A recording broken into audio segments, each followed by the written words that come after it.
A Goodyear family is counting their blessings after their 11-year-old son received a potentially life-saving bone marrow transplant. It came about a year after being diagnosed with a rare blood disorder. 12 News journalist Jade Cunningham has more on this warrior's story.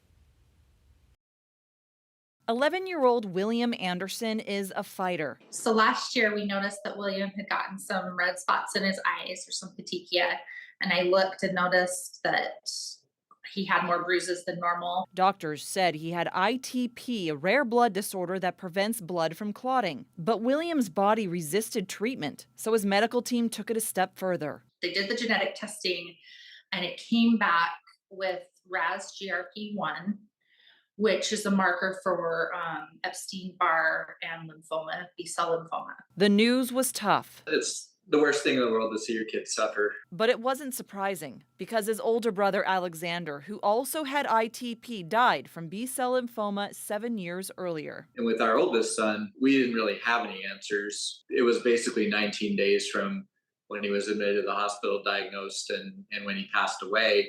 It was supposed to be treatable, and then it just escalated and he was gone. Knowing early on that Williams had a high chance of developing cancer, doctors said a bone marrow transplant could be life-saving. To simplify it, it's basically you get chemo to wipe out your faulty immune system. Then you get donor cells from a healthy matching transplant, essentially. It's administered very similarly to a blood transfusion.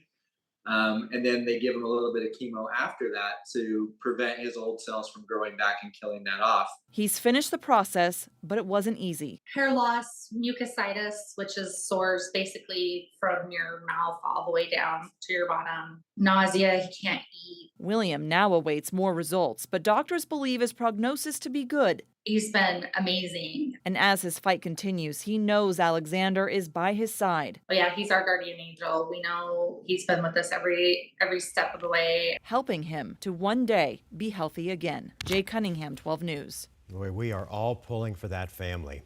Only about 10 other cases of RAS-GRP1 have ever been diagnosed. If you'd like to read more about William's story or help the family with their medical expenses, we've put a link on 12news.com.